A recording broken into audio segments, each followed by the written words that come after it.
Hello and welcome along to the Fiets podcast. It's time for another edition. This is edition number 5 of my new podcast that focuses on everyday cycling and active travel, sustainable travel, with a particular focus on Nuneaton, Warwickshire and the West Midlands, but also the wider UK and anywhere else that takes my fancy as well. Thanks for joining me today on this latest edition.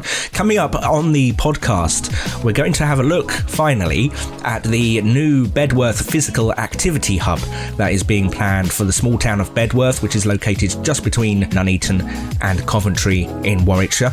This was something I was going to cover off in the last podcast, but we ran out of time, so I've got that all recorded and all ready, so we'll just jump back in time, if you like, and go into what's going on with that.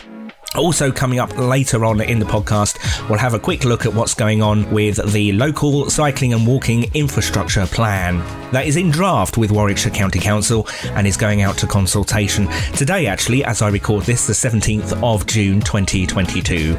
And also some other comments and things that have caught my eye in cycling and active travel and sustainable travel over the last few days as well. So before we get into all that though, do remember, if you haven't subscribed already, make sure you've got the subscribe button hit on your favourite podcast app.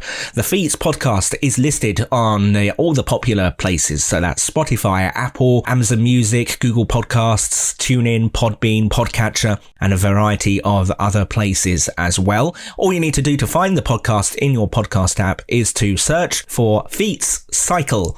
And remember, Fiets is the Dutch word for an everyday bicycle, so it's Fiets.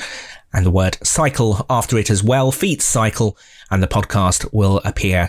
And don't forget to tell any friends or colleagues or anyone else who you think might be interested in my layperson witterings and musings about sustainable and active travel and what is going on locally in the Nuneaton and Warwickshire area, but also more broadly in the UK as well. This is a locally focused podcast, but it doesn't mean that anyone else is excluded. Everybody is welcome, so do spread the word and get as many people listening in as possible. You can spread the word, of course, over on social media or on Twitter or on Facebook or wherever else you may be. So, without further ado, let's jump back in time and pick up where I was last time when I was going to talk about the Bedworth Physical Activity Hub. It's been public knowledge for a little while now that Bedworth is going to get an upgraded leisure centre called the Bedworth Physical Activity Hub, which is excellent news for the small town that lies between Nuneaton and Coventry. The current leisure centre is old, it's tired, it sits on the edge of a major park for the town, the Miners' Welfare Park, but it doesn't integrate with that park, or at least not well. So the leisure centre has come to the end of its life and it's being replaced. As part of the replacement, there's been usual things with plans and travel plans and the like, and setting objectives about how people should travel to the site. Of course, there are all the broader things as well about how it all integrates with the park, but for this particular podcast, I'm focusing on travel, and there are some issues. Let's put it that way. Now, the whole scheme, the Bedworth Physical Activity Hub, as it's officially called, or it will undoubtedly just be called the Leisure Centre, the whole scheme is excellent. It's going to be a nice, high-quality leisure facility that integrates with the wider park. It'll have more facilities than the existing leisure centre, but there are problems with transport in the current plans. There is what's known as a framework travel plan that's been conducted by a external consultant, Hexa Consulting. And in this plan, they make an evaluation about how people can cycle. Is the site accessible by cycle? And there's a whole section about accessibility by cycle. Unfortunately, the evaluation done by the consultants is entirely flawed. It makes a point about a 30 mile an hour major road through Bedworth. This is Coventry Road for people who are local and may know it. A 30 mile an hour road that takes a lot of traffic, mixed use traffic, so cars, vans, buses, HGVs. On a 30 mile an hour speed limit, it's lined with parked cars. There are pedestrian guardrails in places. There are pinch points in places. The evaluation done by the consultants says there are no safety concerns and you can cycle here and it's fine.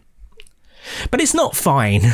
It absolutely is not fine. It might be okay for somebody who's a confident cyclist, who's happy to sit in the middle of the lane and assert their control where they need to, for example, through pinch points, keeping distance from parked cars where doors might suddenly open and all that sort of thing. But for somebody who's less confident, maybe a child rider, then, less confident people are not going to do that, and they don't want to do that. I don't particularly want to do that, and I'm quite confident in doing it, but I don't want to. I don't want to sit in the middle of the lane knowing that I've got a queue of motor vehicles behind me that might be tailgating me, who might be trying to intimidate me in order so that they can overtake and pass and speed off.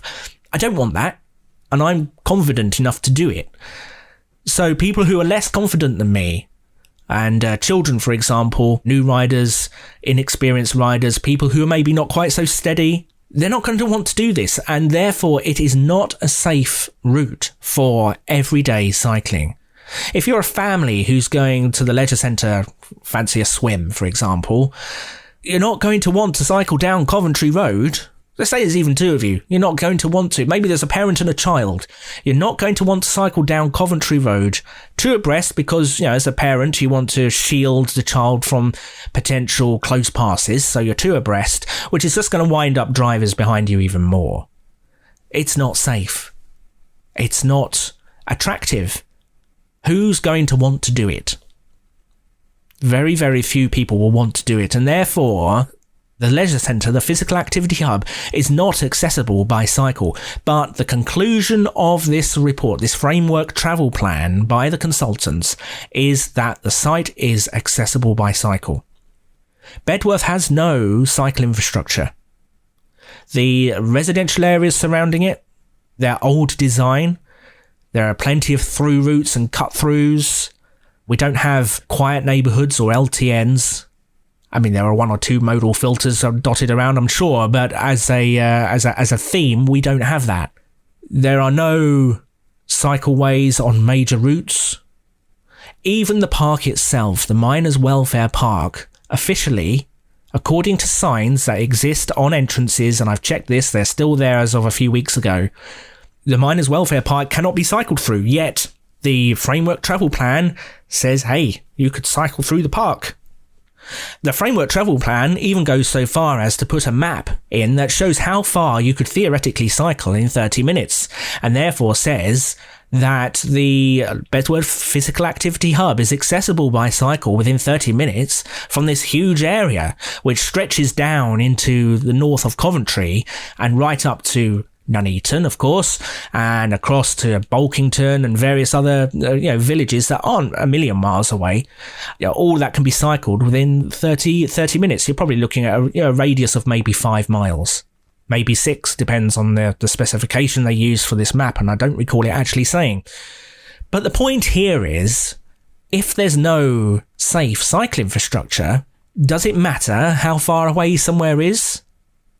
I mean, Bolkington is a large village, which to the best of my knowledge has no significant leisure facilities. So the Bedworth Physical Activity Hub could well be something that people who live in the village of Bolkington will want to travel to. Bolkington's not far away, it's just a couple of miles. But the road that connects Bolkington to Bedworth, that's a 50-mile-an-hour rural route with no protected cycling. So is it accessible? This, as I say, is just a few miles away. It's easily within a 30-minute cycle journey, but that doesn't matter. If you're a family who want to go swimming, maybe go for a run around the track, or whatever else might be going on at the physical activity hub in Bedworth, and you want to go there, are you going to take your bike with your child, let's say a 10-year-old, who maybe isn't particularly fast, bit wobbly maybe, could have done some bike ability lessons, maybe he has, maybe hasn't. Are you going to take this child with you on a 50-mile-an-hour rural road that connects between Bolkington and Bedworth that has no cycle infrastructure? My answer to that is a great big fat no. The place isn't accessible. You cannot get from Bolkington to Bedworth by cycle when you're an everyday cyclist. Yes, you can do it. You can do it if you're confident and you're quick enough and you're happy to deal with the traffic that's going to be around you. But as an everyday cyclist, as a family going for a ride down, it's not accessible. It is not safe. But this framework travel plan paints this picture that this whole 30-minute area is accessible by cycle because it's within 30 minutes of a reasonable cycle. It's not appropriate to look at travel time when evaluating whether somewhere is accessible by bike or not. You have to look at the real world situation on the ground with these roads. You have to look at it and say, hypothetically, Bolkington to Bedworth, can people do it? Is there a route that is safe? From Nuneaton to Bedworth, is there a route that is safe? From the north of Coventry into Bedworth, is there a route that is safe? And in almost all cases, the answer is no. Now, from Nuneaton to Bedworth, which is perhaps less of a capture because Nuneaton has its own leisure facilities, but let's go with it anyway. Nuneaton to Bedworth does have National Cycle Route number 52, running along the Coventry Canal to Bedworth. But the problem here is that it ends before the Miners' Welfare Park. And the problem is also that it runs along the Coventry Canal. The Coventry Canal is not necessarily accessible in its own right. Access onto that canal is often barriered. The canal towpath is okay, it's reasonable in dry weather. It's a bit dusty, but it's reasonable. But in wet weather, it's frequently filled with puddles and wet and not particularly nice. It's not overly wide, so if you're inducing more cycle journeys along the Coventry Canal, it's very, very, very quickly going to get congested and difficult to move along. But the biggest problem is that it ends before the Miners' Welfare Park. And the problem there is, at its terminus in Bedworth, there is a very poor modal filter, which wouldn't be accessible to all cycles. You can bump a curb in a regular cycle, maybe, but in other cycles or other cyclists might not be able to do that. So getting past this barrier at its terminus is potentially an issue. But then you're essentially left to fend for yourself on busy 30-mile-an-hour roads, the first of which is difficult to turn onto because of parked cars, and you cannot see a clear view left and right to be able to determine whether it's safe for you as a solo cyclist to pull on to the main road, never mind if you've got children in tow. So you're expected to ride on these busy roads through pinch points, over roundabouts, before you eventually get to the Miners' Welfare Park, which is not a massive distance away, so it'd be less than a kilometre. But when you've got these busy main roads in the way, the fact that it's a kilometre away might as well be miles away, because it is a physical barrier to getting there. And plenty of people will say, no, I will not let a child ride on these roads. And they'd be right to say it, because I've ridden on these roads, and even when I'm asserting my position, drivers can be hostile. They can tailgate you, they can try and speed past, they can close past you, they can not notice you at a roundabout and pull out on you. So even with all the skills that an experienced cyclist would have, it's still a hazardous experience to ride this short route. So the fact that it's only a short distance away is irrelevant, but the framework travel plan will paint it as accessible because it's only a short distance away. It does not take into consideration anything about the actual road network on the ground and how you're supposed to cover that particular gap. You're supposed to dismount and walk? Okay, what if you can't? That also adds a lot of extra time. Cycling, even at a modest speed, is still going to be about 3 times faster than walking. It's vastly easier to cycle as well. So this framework travel plan has been conducted by the consultants, Hexa Consulting, presumably as a desk exercise. I have no idea if they've actually paid a visit to the site. But my perception is that the evaluation has been done from the position of a confident, experienced, adult, male cyclist who may be riding fast and may be able to shrug off safety concerns that are very, very evident for anyone who just wants to actually bother to take a look. The cycling hasn't been evaluated in the context of a child cycling to the site. It hasn't been taken in the context of someone riding solo who maybe not be very experienced. It hasn't been taken in the context of female cycling. So the whole thing is flawed. Now, I've put representations into Nuneaton Bedworth Council stating this in no uncertain terms, that these are the flaws with this framework travel plan. But we need the consultants who are commissioned to do these things to basically get up to date and understand what cycling means and what it means for somewhere to be accessible by cycle. It shouldn't be the case that me as a layperson can look at this consultation report, this framework travel plan, look at it and say, hang on a minute, that's wrong, that's wrong, that's wrong, that's wrong. These are people who are paid to do this sort of thing. Me, I'm not paid to do this. I'm just sitting here waffling away into a microphone or tapping away on a keyboard, free of charge. By the way, anyone wants to send a little tip my way, you can do that over at the website fiets.uk. fiets.uk. There's a shameless plug there, a shameless opportunity for a plug. But no, I don't do this to get paid. I do this because I want to see something better. But I am a layperson. I'm not qualified in highways matters. I'm not qualified as a consultant to look at a road network and say, is this safe for cycling or not? But I can look at it and say, no, that's not safe for cycling. And you, as a paid consultant, are absolutely wrong in your conclusions. So I hope that this will be looked at again.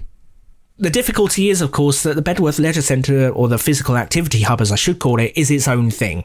It will be created and the road network around it isn't going to be changed. It's beyond the scope of the site. You can look at what's going on within the site and say, okay, we're going to make it as good as possible for cycling here in the site, but the broader town network is obviously a much bigger issue.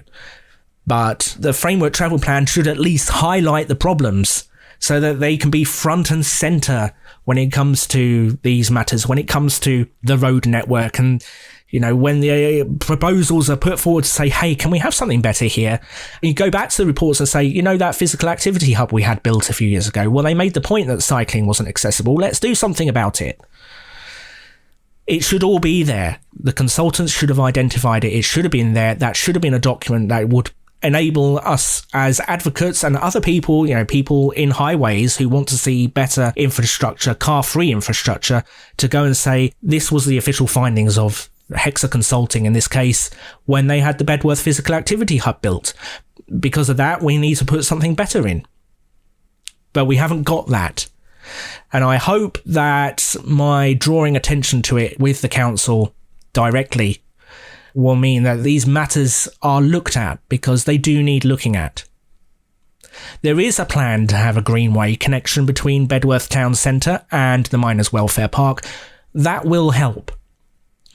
It all depends on what goes on in the Miners' Welfare Park in terms of how they route cycling through there, because there is a plan to open it up to cycling, which is good. The issues I have at the moment is the plans are very much for shared use space. I'm not a fan of shared use space even through a park. I do think on a primary cycle route, pedestrians and cyclists should be physically separated. I think it's an accessibility issue. People don't want cyclists coming through, weaving between them. It's not ideal. It's not ideal for cyclists. Cyclists don't necessarily want to weave between people either. So it's, it's a two-way thing. But pedestrians particularly, as the most vulnerable road user, do not want cyclists weaving between them. It's an accessibility issue because somebody who is visually impaired or is maybe less stable may find the perceived danger from cyclists moving close by them as higher. Now, the risk of a collision may be very low, but that perceived risk is important. If someone perceives a danger of using a particular route, they may well not use it. This is a very, very similar story, isn't it? Pedestrians may not use a route that's got cycling on it because they perceive it as dangerous, in the same way that cyclists may not use a route that's got heavy motor traffic on it because we perceive it as dangerous. So I would like to see a separated cycleway through the park on a primary network. Now, I'm not saying every single path has to be separated, but a primary network running through the park from the north to the south should be separated. So I do think there are some things that need to be worked out there, and also how it connects into the town centre. All this stuff is all up in the air at the moment. But as things stand today, we can't say, oh yes, there's going to be a greenway, because it's not there yet. We can't say, oh, there's going to be this improvement over here or this improvement over there, because these things haven't happened yet. There's an aspirational route by Warwickshire County Council to run a bit of a windy cycleway between the north of Bedworth and the south of Bedworth, again using the Miners' Welfare Park as a connection. But it's not there yet. It's not funded yet. So while these things do not exist, the situation on the ground today is that the site of the Bedworth Physical Activity Hub, and by extension the current leisure centre, is not accessible by cycle. So I will keep an eye on what's going on with that. I hope things will improve, but as I say, it's a difficult one because the road network itself and the wider town is obviously beyond the scope of the physical activity hub itself. In terms of the physical activity hub itself, I hope to see that they'll put things in that make cycling and walking as attractive as possible.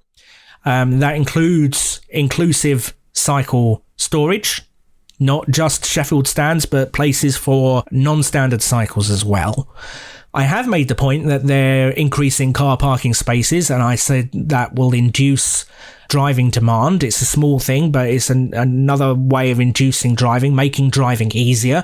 If one of the objectives, and it is a stated objective, is to reduce single occupancy car trips, well, don't increase the number of parking spaces.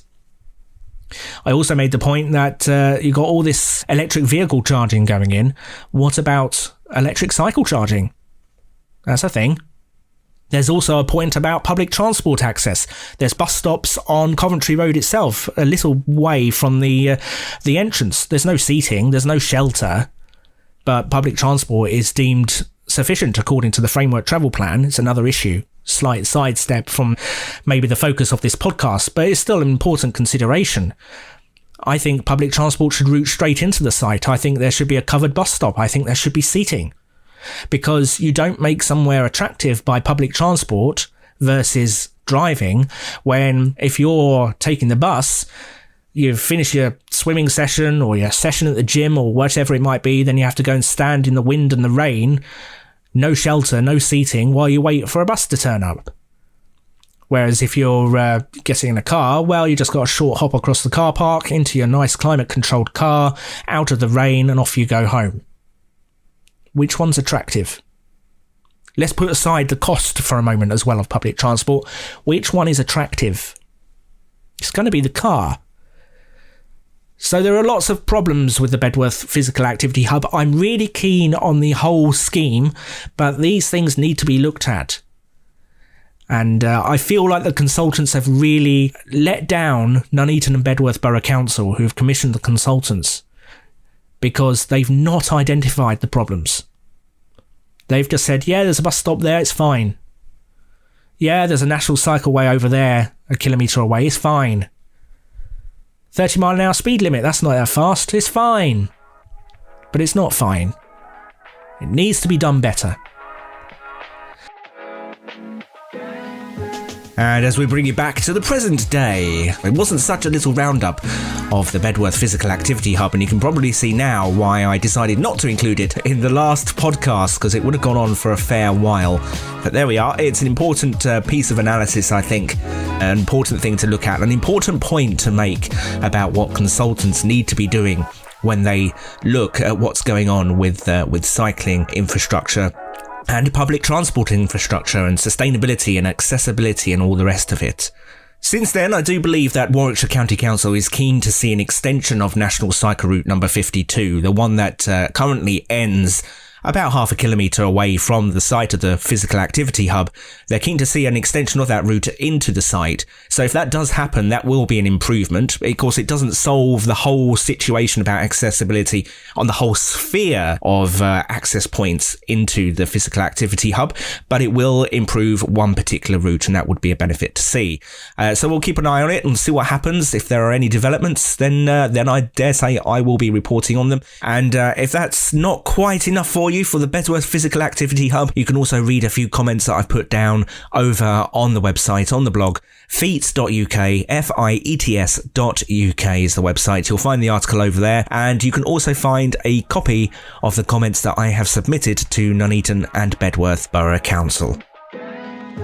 Just before we go on for the last few little bits and pieces of this edition of the Fiets podcast, just a reminder, if you want to support the podcast and you want to contribute to its ongoing success and future, you can do that by heading over to the website again, Fiets.uk, Fiets.uk, where you'll find the option to make either a one-off contribution or a monthly subscription if you wish to do so. Your contributions will go towards the continuation of this podcast, the upkeep and maintenance of podcast hosting and the website hosting, keeping the website advert free if possible, and all the time that's spent researching and writing articles and recording these podcasts. So any help that you can provide to keep all this going is very gratefully received. But of course, times are tough. If you can't, don't worry about it. This is done because I believe in it and I think it's absolutely necessary. But if you can help, then please do head over to the website, Fiets.uk.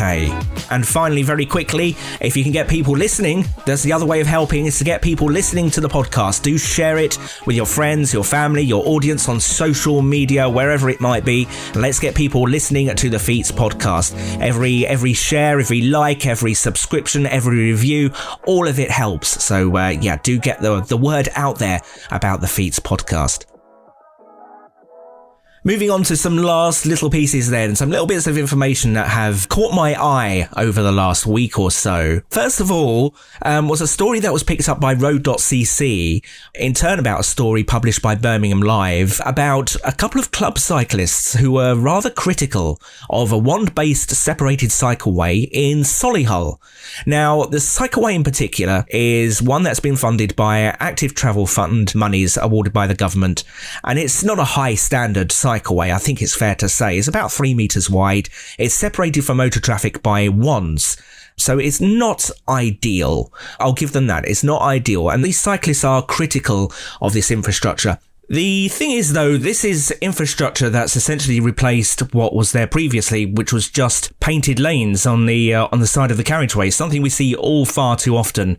Now, in my opinion, anything is better than painted lanes. In fact, in my opinion, nothing is better than painted lanes. In fact, if you've got painted lanes on your carriageways at the moment, at least based on my experience of what we've got here in Nuneaton, get rid of them, because they do not help. Paint offers no physical protection. It actually can encourage closer passes by drivers where they may see that the cyclist is in their lane, the driver is in their lane, and therefore everything is fine and nobody needs to move.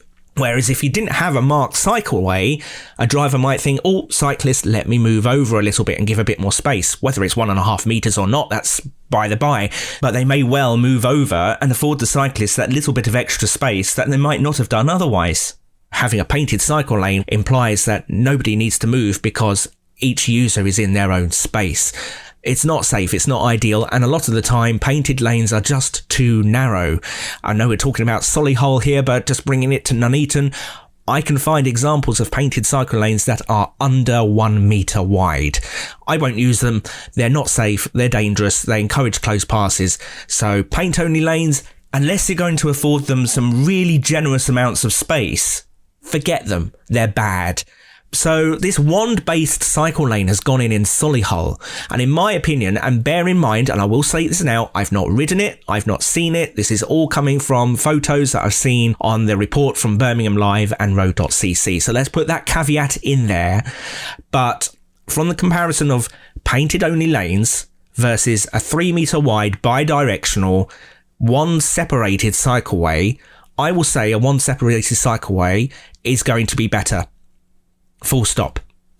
Is it going to be ideal? Absolutely not. But is it going to be better?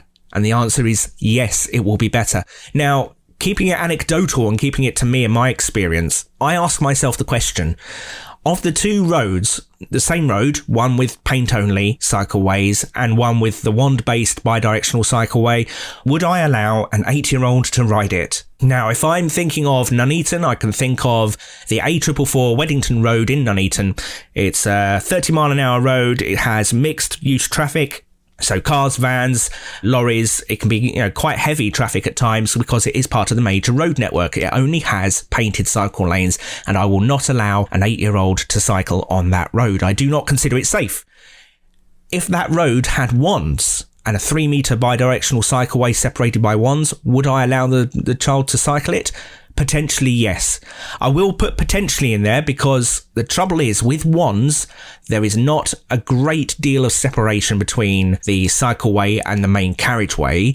So if you're cycling against the flow of traffic, as is going to be the case on a bidirectional cycleway, it could be quite intimidating, particularly if you're faced with HGVs or the weather is bad and you're being blown about in the wind or the rain or whatever. So there are situations where I might think again and say, maybe not, but the likelihood is for a wand-based cycleway, I would probably say yes, a competent 8-year-old could cycle it.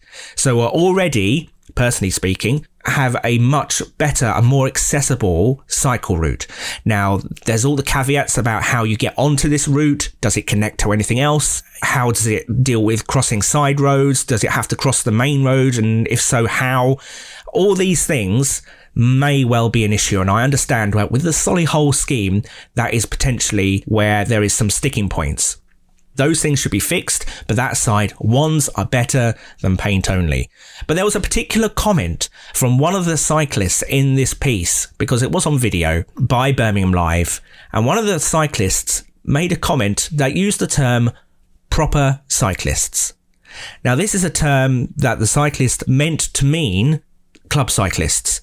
People who ride fast, they're all in the cycling kit, they ride the road bikes. This is what they consider proper cyclists. And as I'm saying this, I'm air quoting proper cyclists. Of course, you can't see that. This is a podcast, not a vodcast. But I am air quoting proper cyclists.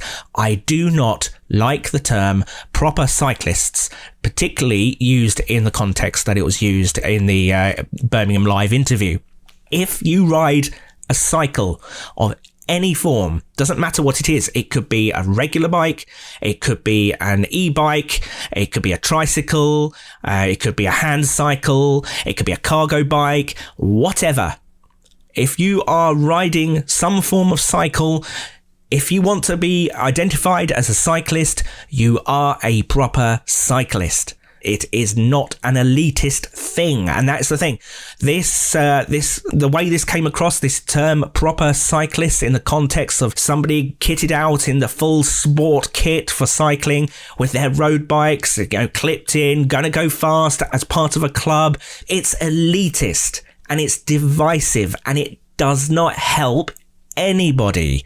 So can we please get rid of this idea that proper cyclists are this small subset, of cycle enthusiasts, and that everybody else is not a proper cyclist, because that is wrong.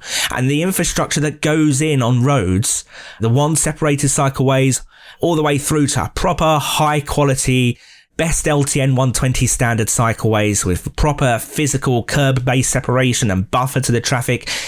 It's not for club cycling.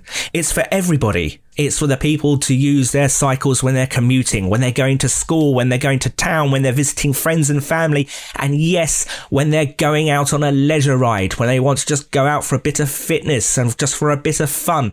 It's for all of that.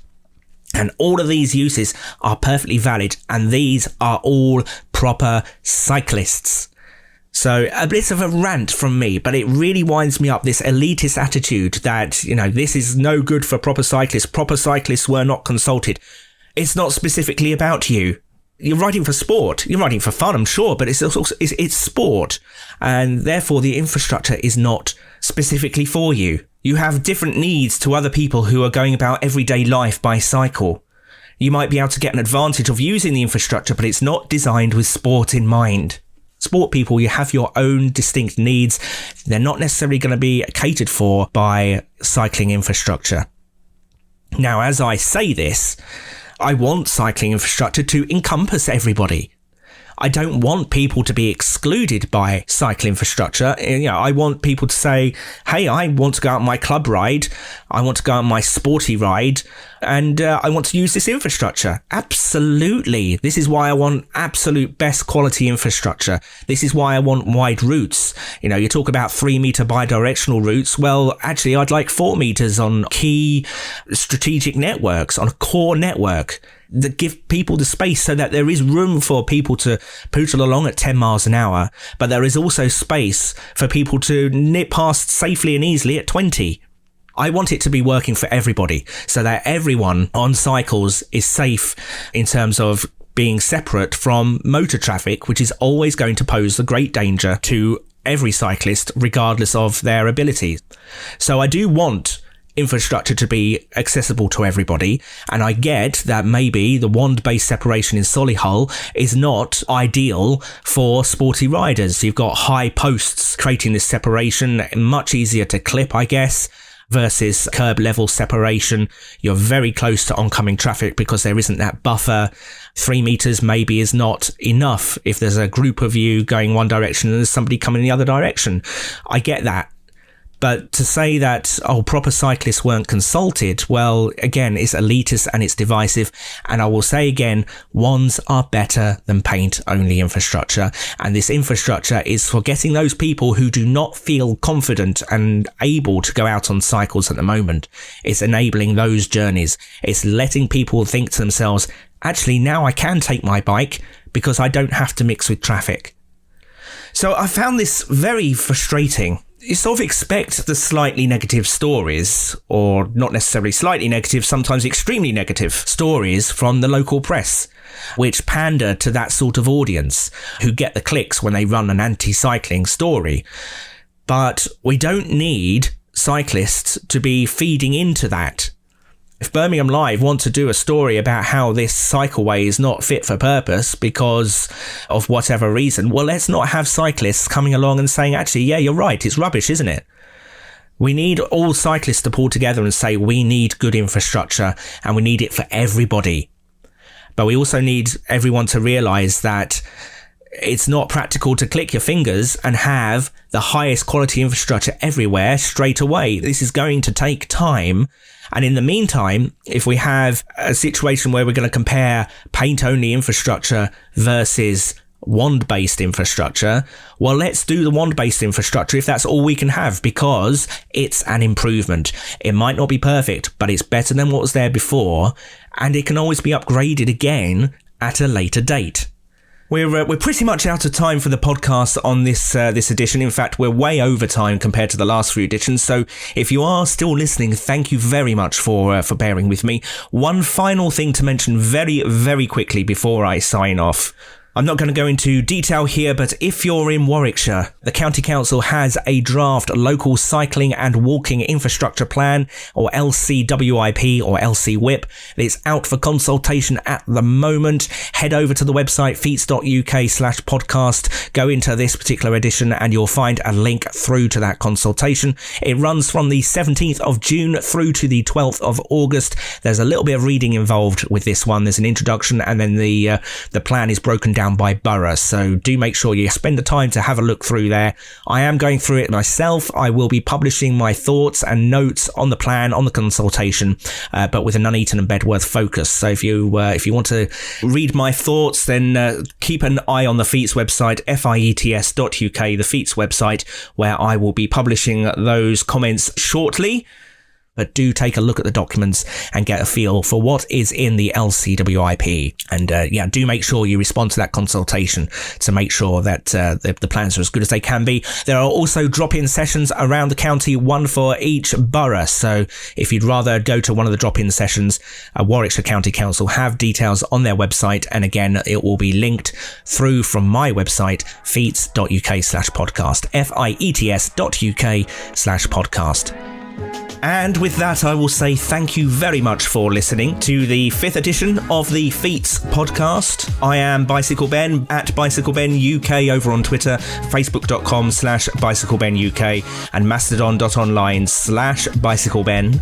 If you listen on a podcast app, thank you very much. Don't forget to subscribe. If you're not listening on the podcast app and you want to, go to your app and search for Fiets Cycle, Fiets Cycle. Find the podcast and subscribe over there. If you have the option to like or to review the podcast, please do that. All of your feedback and comments are gratefully received and all will help to promote the podcast. And you'll also be able to listen to this edition over on YouTube as well, where I will put visuals of a recent bike ride in just to keep you visually entertained as well. Do join me next time on the Fiets podcast, whenever that might be. As I always say, it's an irregular podcast, so however you want to subscribe, make sure you're subscribed, or even just follow on social media where you'll get the notifications when I have a new edition launched for you. But otherwise, thanks again for listening, and I will catch you next time on the Fiets podcast. Bye bye.